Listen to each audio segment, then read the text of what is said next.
Teman-teman, selamat datang di Kontra Narasi. Kali ini kita bahas beberapa isu menarik yang penting untuk teman-teman ketahui. Mulai dari Michael Sinaga bikin blunder baru yang malah menguntungkan Pak Jokowi.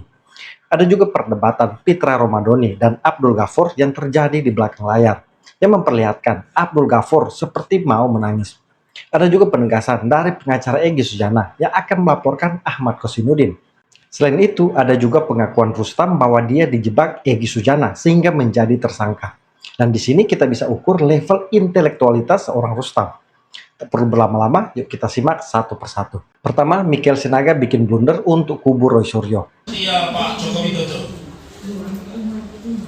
Iya, saya Jawab terus terang ada kalau iya. Iya. Iya. tangan saya memberikan koran seperti ini. Iya. Ini Pak. Iya.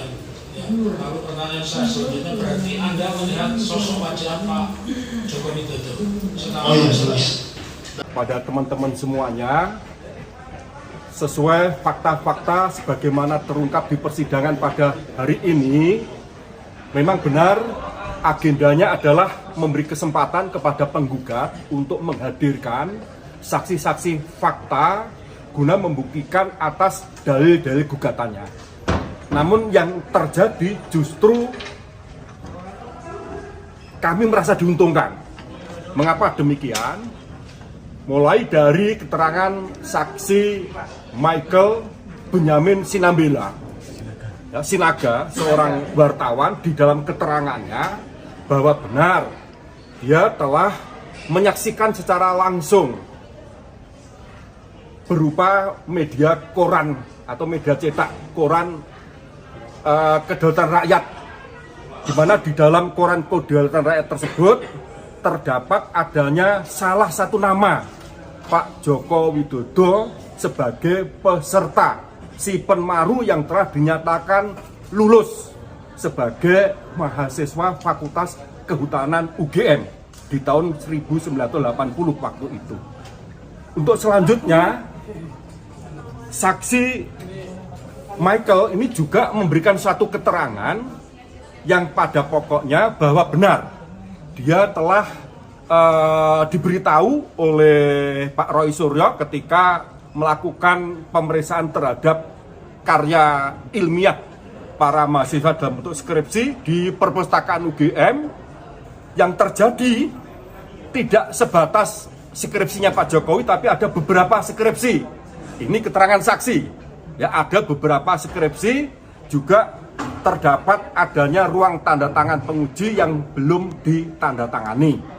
Kemudian yang ketiga, telah melihat juga adanya buku alumni, di mana di dalam buku alumni tersebut tertera nama Pak Jokowi.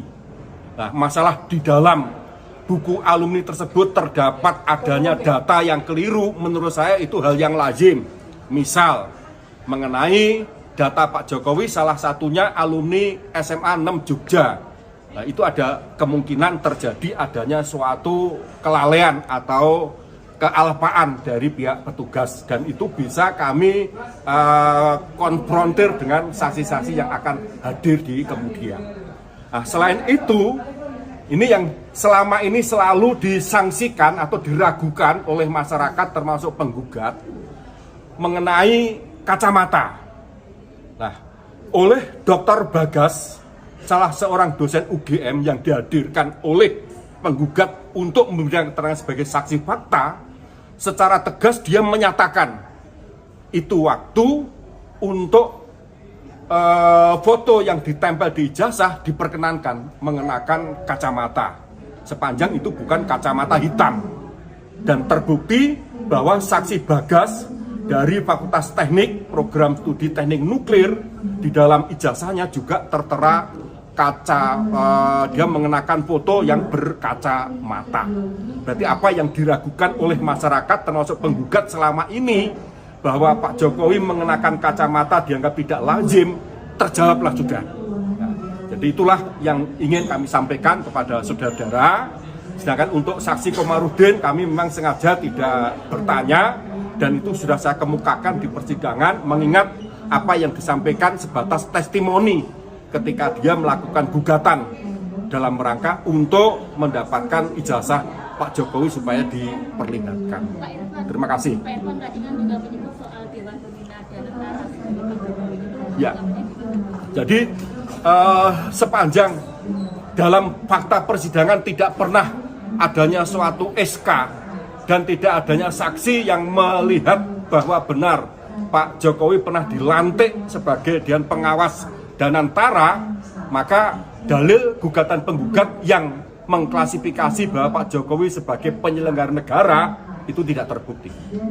Demikian teman-teman yang ingin kami sampaikan, dan semoga untuk sidang yang akan datang kami bisa menghadirkan saksi-saksi guna membuktikan terhadap dalil-dalil jawaban yang telah kami sampaikan di persidangan. Ada berapa saksi yang akan dihadirkan? Untuk saksi sesuai petunjuk dari majelis hakim, kami akan menghadirkan 2 orang saksi fakta. Untuk siapa saksi-saksi yang dimaksud, untuk saat ini belum bisa kami sampaikan, tapi yang jelas kami sudah koordinasi. Terima kasih. Tadi itu adalah penjelasan fakta persidangan terbaru dari pengacara Jokowi di Pengadilan Negeri Solo terkait gugatan citizen lawsuit soal ijazah Pak Jokowi. Saat itu Michael Sinaga dihadirkan lawan Pak Jokowi sebagai saksi. Tapi malah kesaksian Michael Sinaga itu memperkuat posisi Jokowi. Bahwa benar Jokowi mahasiswa UGM karena nama Jokowi ada di koran Kedaulatan Rakyat yang memuat pengumuman lulusan si Penmaru. Jadi jelas Jokowi sebagai mahasiswa Fakultas Kehutanan UGM. Michael Sinaga juga menjelaskan bahwa ternyata di perpustakaan UGM banyak skripsi seperti Jokowi yang tidak ada tanda tangan penguji. Jadi memang di masa itu hal itu lumrah, karena skripsi itu biasanya ada beberapa eksemplar, yang bertanda tangan penguji hanya 1, yang lain hanya menjadi dokumen salinan atau arsip. Dan itu salah satunya yang ditaruh di perpustakaan. Jadi jelas bahwa soal itu tidak menjadi alasan menyebut Jokowi tidak lulus dan punya ijazah UGM. Penjelasan Michael Sinaga itu dengan sendirinya membantah tuduhan yang selama ini dinarasikan Roy Suryo CS. Selanjutnya, Eli Daneti, pengacara Egy Sujana, akan melaporkan Ahmad Kosinudin ke polisi. Saya hari ini dipanggil oleh keluarga Bang Egy, disuruh Bang Egy untuk datang ke sini untuk mengklarifikasi atas statement yang dilakukan oleh Kozinudin. Kami atas nama keluarga dan pengacara Egy Sujana akan melaporkan saudara Kozinudin dengan fitnah yang dahsyat dan luar biasa. Dengan statement saudara, apakah saudara dapat mempertanggungjawabkan bahwa pejuang telah menjual menjadi pengkhianat? Ini luar biasa, ya. Kalian sudah terlalu mengada-ngada. Kalau kau paham hukum, Kozinudin, kau jangan berpidato, ya. Kau edukasi aja hukum yang melekat pada klienmu. Jangan hanya pidato melebihi kepentingan klien kamu. Maksudnya apa sih? Kamu sampaikan itu apa? Siapa yang pengkhianat? Kau masih S1, pintar ngomong doang. Jangankan teori, jangankan praktek teori aja kau nggak mampu, Kozinudin. Ya, aku tantang kau ya. Selama ini aku diam. Aku akan laporkan atas permintaan dari keluarga dan atas permintaan dari Bang Egy. Sudah keterlaluan, di luar batas. Kalau kau tahu hukum itu adalah sebab akibat. Dan pidana itu siapa berbuat apa, tanggung jawab. Jangan kau yang buat statement seperti kemarin itu yang IKN jin buang anak, kau yang membuat, ya. Ternyata Edi Mulyadi yang kena penjara dan yang hampir di penjara Azamkan, saya yang bantu Azamkan atas instruksi Bang Egy sebagai TPUA. Jangan begitu kau. Kau siapa? Apa hak kau mengatur orang? Apa hak kau mengatur merendahkan Bang Egy, menghinakan Bang Egy? Siapapun Jika merendahkan dan menghina Egy Sujana sebagai klien saya tuntut dia, saya gugat dia, saya laporkan. Tanggung jawab mulut kamu ya. Kalian kurang ajar kau ya. Berani menuduh-nuduh orang telah menjual. Kau belum lahir, Bang Egy udah jadi pejuang. Sampai detik ini dia tetap pejuang. Kalau kau nggak paham, diam. Kau Zainuddin, ingat ya kau Zainuddin, mulut kau cuap-cuap, tak bermutu.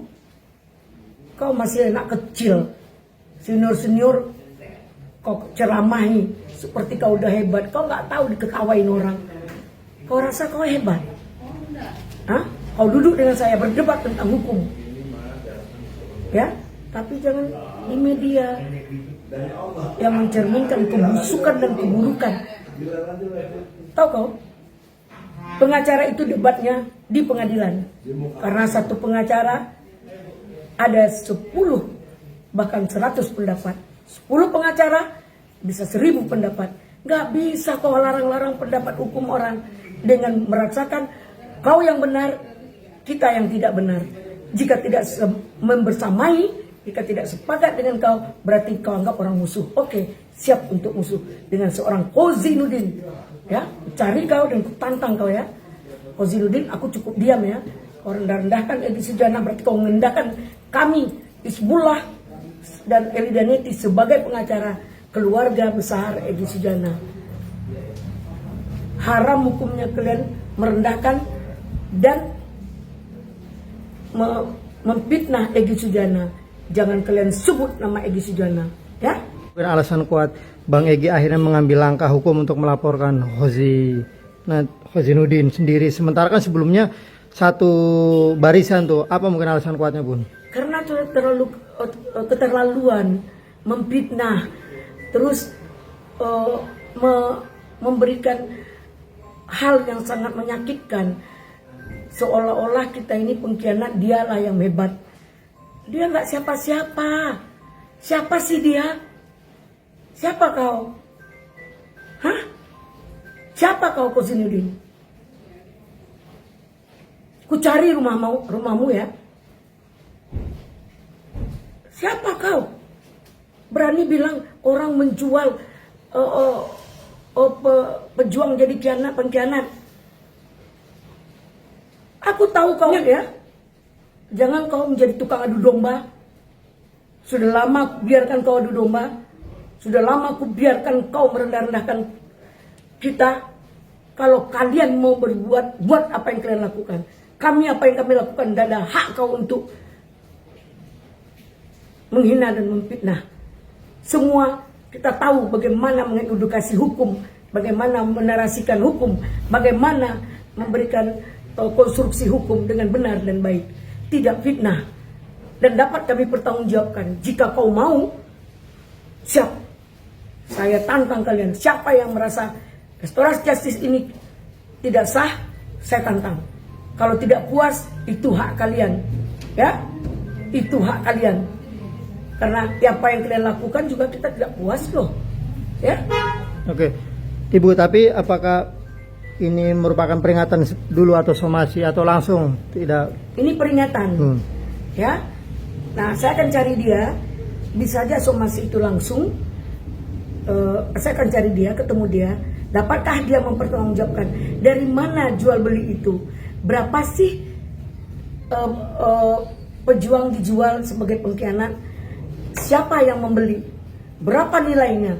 Jika tidak mampu memberikan pembuktian, berarti itu dialah penyebar fitnah dan gosip. Kita buat laporan atas pencemaran nama baik dan fitnah. Terima kasih. Ahmad Zainuddin akhirnya kena getahnya. Dia bukan dilaporkan Jokowi, tapi malah akan dilaporkan Egy Sujana. Zainuddin ini memang selalu kelihatan sok hebat, tapi sering blunder. Sehingga lihat saja, akhirnya dia sekarang mulai terpinggirkan di kubu Roy Suryo. Sekarang kelihatan Refli Harun yang lebih banyak dipercaya Roy Suryo CS. Karena Zainuddin ini bisa menjadi sumber kekalahan Roy Suryo. Apalagi melihat track recordnya memang sering kalah di pengadilan. Kali ini Zainuddin pun diperhadapkan dengan tuntutan serius. Karena pernyataan keras dari pengacara Egy Sujana sepertinya tidak main-main. Nah, apakah Kosinudin akan ciut dan minta maaf ke Egy Sujana? Kita tunggu saja. Selanjutnya, pengacara Roy Suryo, Abdul Ghaffur nyaris baku hantam dengan Fitra Romadhoni.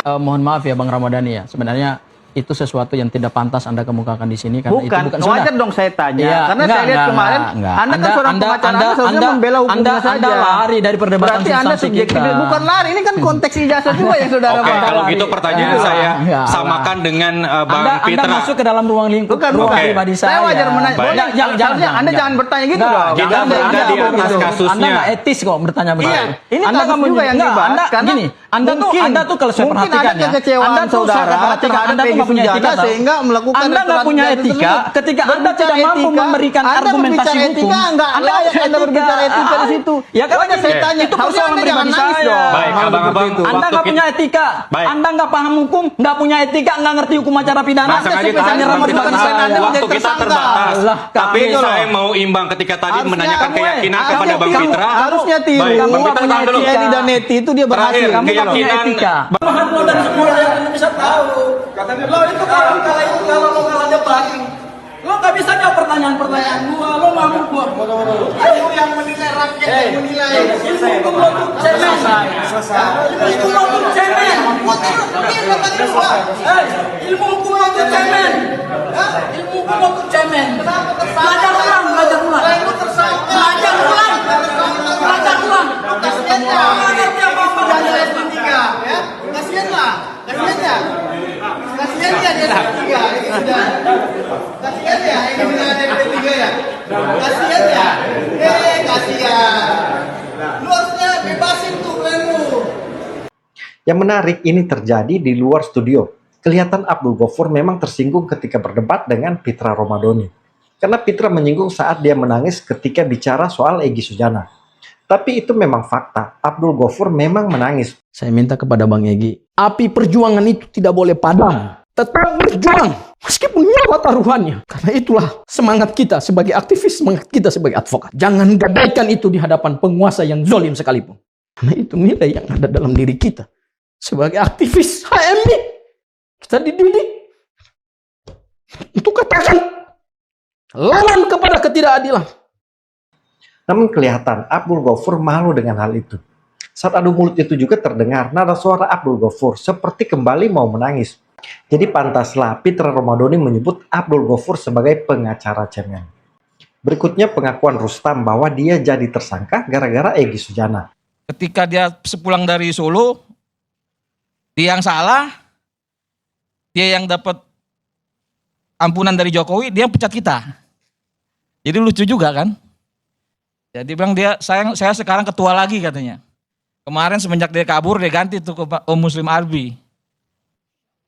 Jadi dia ganti-ganti. Bukan masa ini, kalau saya kan tahu Bang Egy. Saya kan tukang dorong kursi roda Bang Egy kalau dibutuhkan. Bang Daniel tahu lah, kita tahu lah. Saya bukan menyerang Bang Egy, saya bicara apa adanya. Jadi itu hak Bang Egy lah untuk melakukan itu. Kalau buat kami, saya Rijal Fadila, Ibu Kurnia, insya Allah kami istiqomah. Apa yang kami perjuangkan selama ini di kasus ijazah Jokowi yang sudah berdarah-darah, yang sudah menghabiskan energi saya terutama, saya akan tetap perjuangkan. Jadi saya masih meyakini Bang Karni, kalau ijazah Jokowi itu memang palsu gitu loh. Jadi bagaimana saya harus bilang seperti Bang Egy ke sana atau Bang Daniel, ya pasti saya nggak mau kalau saya sih. Karena risikonya besar gitu kan. Kenapa saya meyakini palsu? Kalau analisanya Mas Rosuryo, Ibu Dr. Tifa, Mas Rismon berdasarkan analisa dia, dibuktikan dengan kertas-kertas itulah segala macam lah yang saya kurang paham, palsu katanya gitu. Kalau saya waktu gelar perkara khusus saja, saya tuh orang yang pertama teriak di dalam ruangan itu kepada polisi, Pak Polisi, ini mah palsu ijazah Jokowi, saya bilang. Saya nggak dekat-dekat begini, nggak begini-begini. Jarak 1 meter saya lihat, ini palsu, saya bilang. Kenapa palsu? Fotonya masih foto yang itu kok. Emang itu fotonya mirip Jokowi? Saya bilang polisi, Bapak lihat tuh Jokowi. Sama apa? Bibirnya, matanya, telinganya, rambutnya, kacamatanya, itu bukan Jokowi. Jadi walaupun saya menduga ini diganti-ganti, udah berapa kali ganti lah, setelah diteriakin ada embosnya, adanya diganti lagi. Kalau masih pakai foto itu, kalau saya pribadi meyakini itu menurut keyakinan saya, itu palsu gitu. Karena apa? Bang Egy sendiri kalau podcast selalu ngajak saya nih Bang. Saya udah bilang diduga ini palsu ijazah Jokowi. Saya udah pakai kalimat hukum juga walaupun saya nggak tahu hukum gitu kan. Saya kan bukan orang hukum Bang Karni. Diduga palsu. Udah nggak usah pakai duga-duga. Udah palsu. Dia ngajarin saya bilang palsu. Saya bilang palsu. Akhirnya saya terjerat dari omongan saya itu. Jadi nggak ada alasan lagi kalau Bang Egy tuh kalau marah sama saya marah lah sekalian lah. Mau ngapain sih? Emang dia mencelakakan saya kok. Nah, terus kalau polisi bilang ini asli, UGM asli, ya silakan aja. Saat gelar perkara itu ditunjukkan foto SMA-nya, memang nggak ditaruh di meja, dipegang. Fotonya beda kok sama foto kuliah S1-nya. Terus juga kalau dibilang Bang Egy hanya sampai SMA katanya, bukan S1. Saya kan pelapor juga di Barreskrim bersama Bang DHL. S1 kok itu. Surat laporannya. Jadi Bang Egy ini suka ngada-ngada gitu loh. Kalau mau berdebat Bang Egy ajak saya ke Malaysia lah, sekarang saya jalan-jalan gitu Bang. Walaupun saya dicekal gitu kan. Ini saya serius, kalau Ibu Bang Egy turut temu saya. Hari ini saya dapat informasi, Bang Egy bawa aktivis lagi untuk melobi Arif. Tanya Bang Egy. Melobi siapa? Arif. Dulu dekat sekali, Bunda ini juga dekat sama Arif. Jadi aduh ini mainan-mainan lama lah Bang Egy. Ini memang lucu dan kelihatan Rustam ini kecerdasannya memang seperti agak rendah karena mudahnya dibodohi Egy Sujana. Jelas-jelas mereka tidak memegang ijazah Jokowi, tapi sudah berani menyebut ijazah Jokowi palsu tanpa kata diduga. Padahal UGM sudah nyatakan asli, apalagi sudah diuji lapor Mabes Polri. Selanjutnya Richmond Sianipar emosi di Skakmat Mardiansa Semar. Tetapi kenapa itu diberikan restoratif justice dan SP3 hanya 2 orang? Itu kan sengaja pemecahan belahan itu. Ya karena mengajukan Bang, restoratif justice itu kesepakatan dua pihak gitu loh. Yang ketiga, kenapa sekarang ya beberapa atau sejumlah yang relawan Jokowi atau pro Jokowi itu menggoda ya, secara verbal untuk kami melakukan hal yang sama. Nggak usah Bang, nggak usah Bang, di pengadilan aja, nggak usah tergoda Bang. Di pengadilan. Iyalah, nggak usah lah. Kita pengen juga ngeliat Abang ditahan sama Resuryo dan kawan-kawan itu. Lanjutkan lu Bung Risman. Memang ada ajakan, memang ada godaan untuk Bung Risman damai. Abang jauh lebih nggak ilmiah, Abang tuh tong kosong nyaring bunyinya. Terlalu berisik tapi nggak ada isi Bang. Saya tentang ilmiah gitu. Ilmiah apa? Alat uji Abang fotokopian kok ilmiah? Dari mana akal sehatnya? Alat ujinya bukan ijazah Pak Jokowi, Abang klaim itu palsu. Dari mana ilmiahnya Bang? Dari mana? Dari uploadan Abang ambil gitu loh. Tapi Abang sudah berani melakukan statement ke publik bahwa itu palsu ilmiah. Dari mana? Rasionalitas kita keganggu dengan Abang mengklaim penelitian ilmiah. Dari mana itu? Kalau dari Bung kecuali ijazah Pak Jokowi jadi dasar Abang teliti. Semar bilang ini nggak ilmiah, tapi kalau dari Bung Rismon ini menganggap harus dibuktikan karena batu ujinya ilmiah. Terakhir Bung Rismon, artinya apakah dari pihak Anda? Tapi nggak ada isi. Bung Semar, dari Bung Rismon, apakah tetap akan lanjut ke pengadilan? Pengadilan lah kalau berani. Ini siapa ya menuduh saya tanpa isi ya? Iya. Anda pernah nulis jurnal nggak? Nulis saya. Nah, karyamu apa? Oke, gitu. baik. Jangan dengan enteng Anda menuduh-nuduh. Tong kosong nyaring bunyinya Bang. Abang terlalu berisik, tapi mengklaim diri Abang peneliti ilmiah dan sebagainya. Alat uji Abang aja nggak benar. Sekarang gitu loh. Jadi jangan juga Abang seakan-akan besar sendiri gitu loh. Abang juga siapa kalau memang? Sekarang saling tuding di sini pasti nggak akan selesai juga. Tapi tadi ditegaskan oleh Bung Risman tidak ada damai, tapi akan lanjut ke pengadilan. Lanjut ya? pengadilan gitu loh, dan bersiap diri. Kalau nanti divonis, jangan lagi menuding adanya dipengaruhi pengadilan segala macam. Sudahlah. Dari awal kan gagah berproses hukum, berproses secara hukum, gitu loh. Nanti kalau divonis di pengadilan harus juga diterima gitu loh. Langsung saja nanti kita akan lihat proses hukumnya masih berlangsung. Gitu loh. Kita sama-sama hormati. Gimana nggak sepele? Kalian mengklaim bahwa melakukan penelitian secara ilmiah, tapi alat ujinya aja alat uji bukan milik Pak Jokowi. bukan ijazah yang memang dipegang Pak Jokowi, tapi dari medsos. Dari mana, akal sehat mana yang bisa meyakini bahwa itu ilmiah, Bang? Dari mana, Bang? Oke, Coba, Bang gitu loh. Rismon dilanjutkan, Bang Rismon. Bagaimana Abang bilang ini nggak sepele gitu loh. Kalau alat uji Abang itu ijazahnya Pak Jokowi ya diizinkan untuk diteliti dan akhirnya hasilnya itu memang dicurigai itu palsu, itu boleh Abang bicara palsu-palsu. Dijawab dulu, Bang Rismon, silakan. Ini fotokopian yang Abang jadi alat uji kok. Silakan, Bang Rismon. Ini kan kasus yang sangat sederhana sebenarnya. Kasus ketika dituding oleh Rosuryo dan kawan-kawan, termasuk Bang Rismon, bahwa ijazah Pak Jokowi palsu, itu lalu dilaporkan oleh Pak Jokowi karena merasa bahwa itu tidak benar, itu fitnah. Ijazah Pak Jokowi asli. Dan itu yang akhirnya dilaporkan secara hukum. Nah ini soal yang sangat sederhana sekali, apalagi alat ujinya Rosuryo dan kawan-kawan, Bang Rismon itu alat ujinya bukan ijazah langsung Pak Jokowi, ijazah yang diambil dari medsos. Gitu loh, udah jelas itu ijazah fotokopian, ijazah yang dikopi, diteliti, itu kan sudah masuk unsur pidananya. Kalau kita bicara soal tindak pidana, selesai situ. Tapi karena memang ini terlalu banyak ya drama-dramanya, terlalu bising, terlalu gaduh, sehingga akhirnya polisi melihat bahwa ini perlu didudukkan sebaik-baiknya kasus ini. Dan itu dilakukan. Misalnya ada beberapa yang diminta sama Rosuryo dan kawan-kawan kan juga diakomodir, kan begitu ya. Misalnya apa? Gelar perkara khusus dan lain-lain itu kan juga diakomodir. Nah ini yang menurut saya ketika tidak menguntungkan akhirnya menuding-nuding polisi tidak profesional, ada relasi kuasa.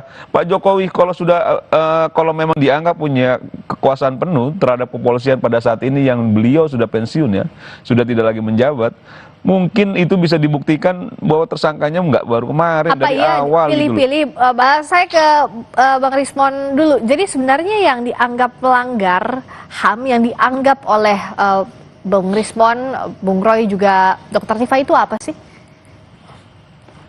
Ya, sebelum ke situ ya kami perlu jelaskan tadi ada informasi sangat penting dari Ketua Komnas HAM saat ini, Ibu Anis Hidayah, ya, yang mengatakan bahwa pada 2 gelar perkara khusus, yang pertama dilakukan di Mabes Polri maupun yang kedua di Polda Metro Jaya, mereka tidak hadir.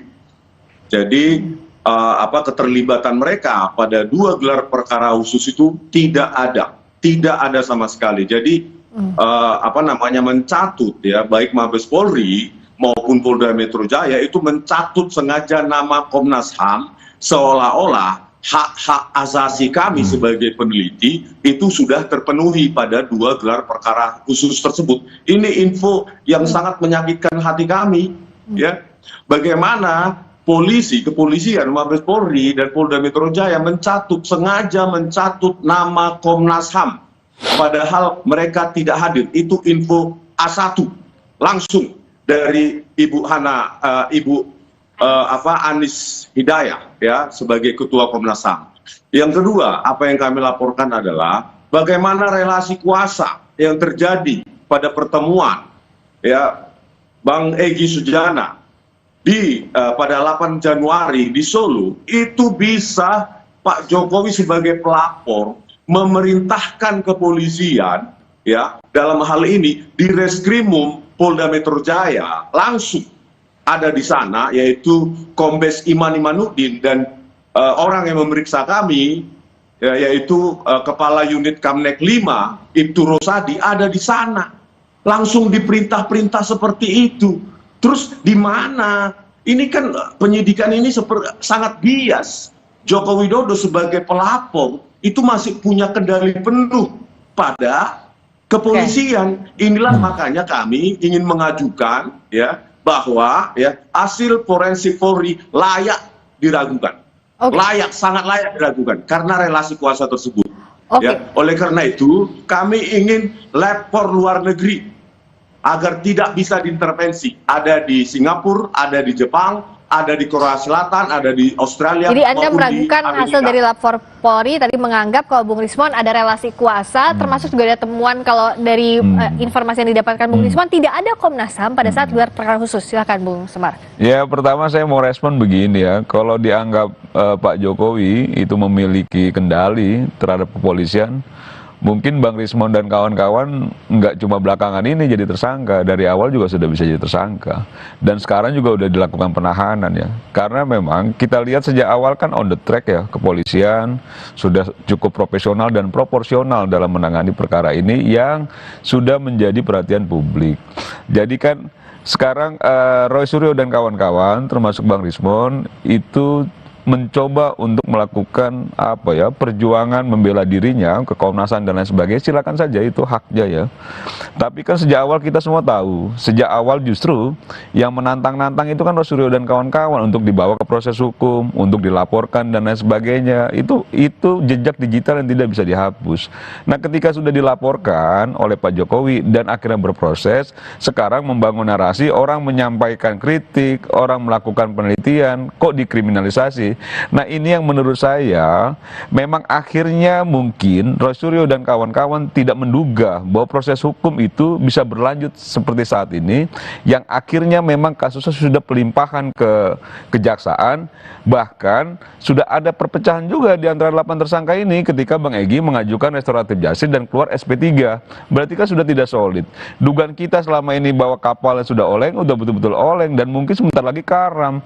Nah, tinggal lagi sekarang bagaimana orang-orang yang memang masih mendapatkan ancaman hukuman pidana ketika ini berproses secara pengadilan, itu kan ingin coba untuk membela dirinya, dan silakan saja. Tapi jangan juga ketika polisi tidak melakukan penahanan ketika diperiksa dulu, Bang Rismon dan kawan-kawan menyatakan provisi sangat baik, sangat profesional dan lain sebagainya.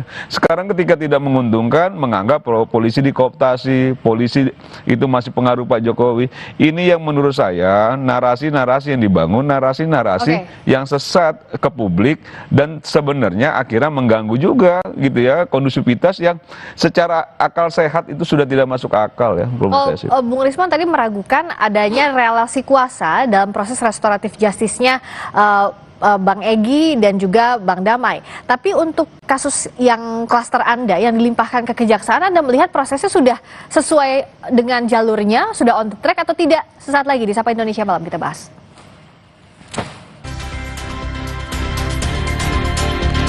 Masih bergabung Rizwan Sianipar, salah satu tersangka dugaan fitnah ijazah Jokowi, dan juga Mardiansyah Semar selaku Ketua Umum Rampai Nusantara. Bung Rizwan, kalau dalam kasus Anda yang masih bergulir sekarang di kejaksaan, itu sudah sesuai dengan hak asasi belum?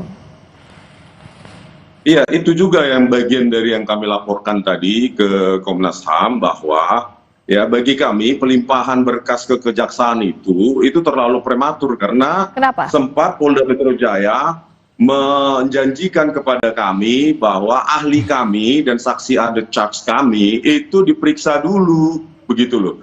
Karena kita pertanyakan bagaimana mungkin ini terkait dengan manipulasi digital yang dituduhkan kepada kami, itu kan dituduhkan hanya karena 5 ahli yang diperiksa oleh Polda Metro Jaya. Sementara kami juga memiliki 5 ahli untuk men-challenge itu.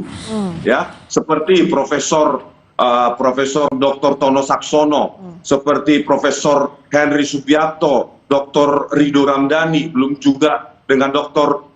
Leoni dan lainnya. Jadi harusnya Polda Metro Jaya melengkapi itu dulu, mendengarkan ahli dari kami, bukan hanya sepihak 5 ahli forensik digital yang memvonis kami memanipulasi dan menuduh kami dengan sangkaan pasal 32 dan 35 Undang-Undang ITE tanpa mendengar ahli dari kami, dan secara prematur dan tanpa dasar ya di Reskrimum Polda Metro Jaya ya Kombes Imanuddin menuduh buku Jokowi's White Paper itu tidak ilmiah. Apa dasarnya? Gitu loh. Yang kedua ya. Ya, Bung Rismon, silakan. Ya, yang kedua, bagaimana mungkin ya itu langsung diberikan setelah itu, hanya beberapa hari setelah Bang Egy Sujana itu mendapatkan restu untuk RJ dari Pak Joko Widodo. Ini kan sangat dekat, korelasi antar relasi kuasa itu kan sangat tercium di sini. Ya. Jadi itu yang mau kami sampaikan. Iya, tadi timeline itu dianggap semakin menguatkan adanya relasi kuasa dan dianggap tidak diberikan kesempatan yang setara untuk Bung Roy Suryo CS. Enggak lah, sejak awal juga kan menurut saya ya sudah cukup diberi ruang lah buat Roy Suryo dan kawan-kawan dalam proses hukum yang kemarin. Apa bandingannya bahwa itu memang sudah fair dilakukan? Ya sekarang begini, ini kan kasus yang sangat sederhana sebenarnya.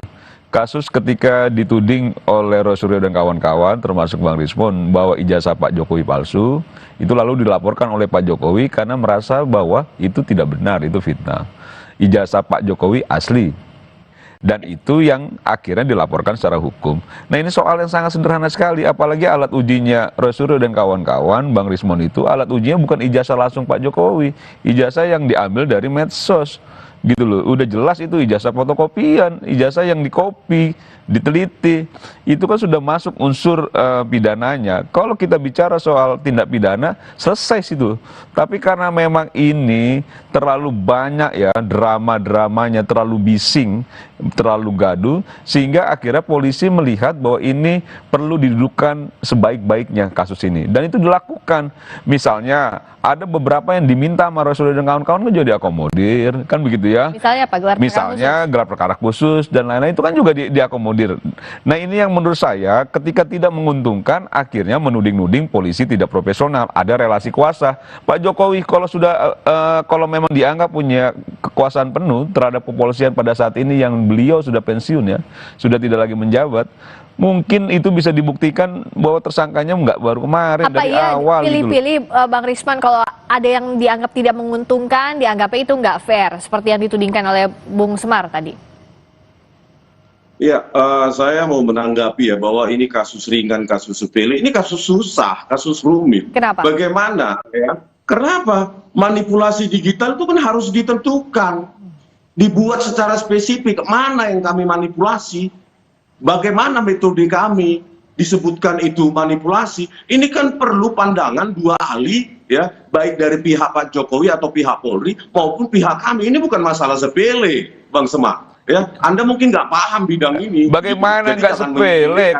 Kalian mengklaim bahwa melakukan penelitian secara ilmiah, tapi alat ujinya aja, alat uji bukan milik Pak Jokowi. Bukan ijazah yang memang dipegang Pak Jokowi, tapi dari medsos. Dari mana? Akal sehat mana yang bisa meyakini bahwa itu ilmiah, Bang?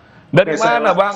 Oke, coba Bang Rismon dilanjutkan, Bang Rismon. Bagaimana Abang bilang ini nggak sepele gitu loh? Kalau alat uji Abang itu ijazahnya Pak Jokowi ya diizinkan untuk diteliti dan akhirnya hasilnya itu memang dicurigai itu palsu, itu boleh Abang bicara palsu. Dijawab dulu Bang Rismon, silakan. Ini fotokopian yang Abang jadi alat uji. Silakan Bang Rismon, dijawab. Gitu loh. Ya, ini karena di studio jadi gampang memotongnya ya. Silakan, jadi begini ya, Anda kan nggak paham bidang digital image processing. Yang kami ajukan adalah ahli di bidang itu. Apakah di dalam video-video YouTube saya maupun di yang tertulis, mau ahli apapun Bang, alat ujinya harus benar gitu loh. Itu tidak ilmiah dan mana yang salah. Dan ahli-ahli kami akan membantah itu. Oleh karena itu, ini sepihak dituduhkan kepada kami melakukan manipulasi digital. Karena hanya mendengar pihak yang menyatakan kami memanipulasi. Sementara pihak yang mengatakan kami melakukan dengan metode ilmiah yang sangat baku dalam digital image processing, itu tidak didengarkan. Begitu loh. Di situ pentingnya. Yang kedua, ya, masalah perpecahan. Siapa bilang pecah? Justru Pak Jokowi memecah. Sebelumnya mengatakan bahwa ini akan secara bermartabat diselesaikan di persidangan. Tetapi kenapa itu diberikan restoratif justice dan SP3 hanya 2 orang? Itu kan sengaja pemecahan belahan itu. Ya karena mengajukan Bang, restoratif justice itu kesepakatan dua pihak gitu loh. Yang ketiga, kenapa sekarang ya beberapa atau sejumlah yang relawan Jokowi atau pro Jokowi itu menggoda ya, secara verbal untuk kami melakukan hal yang sama. Nggak usah Bang, nggak usah Bang, di pengadilan aja, nggak usah tergoda Bang. Di pengadilan. Iyalah, nggak usah lah. Kita pengen juga ngeliat Abang ditahan sama Roy Suryo dan kawan-kawan itu. Lanjutkan lu Bung Rismon. Memang ada ajakan, memang ada godaan untuk Bung Rismon damai. Abang jauh lebih nggak ilmiah, Abang tuh tong kosong nyaring bunyinya. Terlalu berisik tapi nggak ada isi Bang. Saya bicara tentang ilmiah gitu. Ilmiah apa? Alat uji Abang fotokopian kok ilmiah? Dari mana akal sehatnya? Alat ujinya bukan ijazah Pak Jokowi, Abang klaim itu palsu. Dari mana ilmiahnya, Bang? Dari mana? Dari uploadan Abang ambil gitu loh.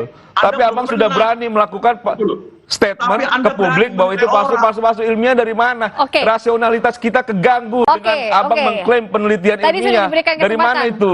Kalau dari Bung Kecuali Semar ijazah Pak bilangnya- Jokowi jadi dasar Abang Bung teliti. Semar bilang ini nggak Fotokopian ilmiah, tapi Abang kalau dari Bung teliti. Rismon ini menganggap Bagaimana harus dibuktikan ceritanya karena ilmiah? batu ujinya ilmiah. Terakhir Bung Rismon, Tong kosong artinya dari apakah bunyinya kalau dari ini. pihak Cuma berisik Anda, tapi nggak ada isi. Bung Semar, dari Bung Rismon, apakah tetap akan lanjut ke pengadilan? Pengadilan lah kalau berani. Ini siapa ya menuduh saya tanpa isi ya? Iya. Anda pernah nulis jurnal nggak? Nulis saya. Nah, karyamu apa? Oke, Enggak. baik. Jangan dengan enteng Anda menuduh-nuduh. Tong kosong nyari bunyinya, Bang. Abang terlalu berisik, tapi mengklaim diri Abang peneliti ilmiah dan sebagainya. Alat uji Abang aja nggak benar. Sekarang gitu loh. Jadi sekarang jangan kalau saling juga tuding Abang di sini- seakan-akan besar Bung sendiri Semar, gitu loh. Bung Rismon, Abang juga siapa kalau sekarang memang? saling tuding di sini pasti nggak akan selesai juga. Tapi Iya. tadi ditegaskan oleh Bung Rismon tidak ada damai, tapi akan lanjut ke pengadilan Lanjut begitu ya. pengadilan gitu loh dan bersiap diri. Kalau nanti divonis jangan lagi menuding adanya ada yang dipengaruhi pengadilan segala macam. Sudahlah. Dari awal kan gagal berproses hukum. Berproses secara hukum. Gitu loh. Nanti kalau divonis di pengadilan harus juga diterima Sudah gitu loh. langsung saja nanti kita Jangan akan juga lihat akhirnya jadi disalahin proses semua. hukumnya Jangan masih berlangsung. gitu loh. Kita sama-sama hormati proses hukum yang sekarang berlangsung. Iyalah. Terima kasih Bung Rismon, terima kasih Jangan juga Bung seolah-olah Semar. digoda, nggak ada Sampai yang jumpa goda. lagi. Di sini kelihatan Mardiansa Semar jauh lebih cerdas dibanding Rismon Sianipa. Dengan mudahnya, Semar mematahkan argumen Rismon yang meminta buktikan bahwa buku Jokowi White Paper tidak ilmiah. Karena sumber penelitiannya bukan data primer, tapi hanya fotokopi ijazah yang beredar di medsos. Jadi jelas memang tidak ilmiah. Katanya akademisi dan peneliti, tapi melakukan penelitian lewat foto medsos, bukan dokumen fisik asli. Jadi sudah kelihatan betapa mudahnya argumentasi Rismon ini akan runtuh di pengadilan. Karena baru berdebat dengan Semar saja sudah kalang kabut dan emosi. Teman-teman, itulah beberapa informasi yang bisa saya share di video kali ini. Kalau dirasa bermanfaat, jangan lupa komen, like, dan bagikan. Saya Dira Cakra, salam kontra narasi.